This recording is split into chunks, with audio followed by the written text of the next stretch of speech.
വിദ്യാധനം സർവധനാൽ പ്രധാനം. വിദ്യാഭ്യാസ രംഗത്ത് ഉറച്ച കാൽവെപ്പുമായി ആത്മവിശ്വാസത്തോടെ മുന്നേറാൻ വിജയ കോളേജ്. പരിചയസമ്പന്നരായ അധ്യാപകരുടെ കീഴിൽ ചിട്ടയായ പരിശീലനം നൽകി ഭാവിയിലെ വാഗ്ദാനങ്ങളാക്കി മാറ്റുന്നു ഓരോ വിദ്യാർത്ഥികളെയും. Vijaya college near bus stand, Chelakkara. Formerly Vijaya tutorial college since 1960.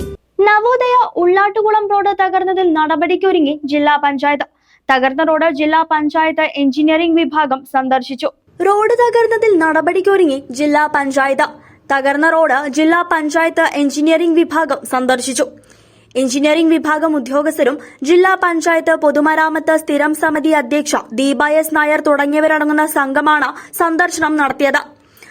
വർഷങ്ങളുടെ കാത്തിരിപ്പിനൊടുവിൽ പുനർനിർമ്മാണം പൂർത്തിയാക്കി സഞ്ചാരത്തിന് തുറന്നുകൊടുത്ത 1 മാസം പിന്നിടുമ്പോഴേക്കും പലയിടത്തായി ടാറിളകി റോഡ് തകർന്ന സംഭവത്തിൽ വിവിധ രാഷ്ട്രീയ കക്ഷികളുടെ പ്രതിഷേധ വാർത്ത CCV നൽകിയിരുന്നു.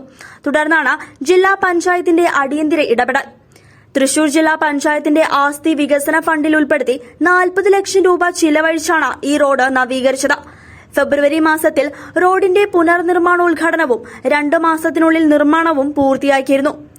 10 വർഷത്തിലധികം സഞ്ചാരയോഗ്യമല്ലാതെ കിടന്നിരുന്ന റോഡിന്റെ നവീകരണം ആവശ്യപ്പെട്ട പ്രദേശവാസികൾ നിരവധി സമരങ്ങൾ നടത്തിയിരുന്നു. CCV news, Kondazhy.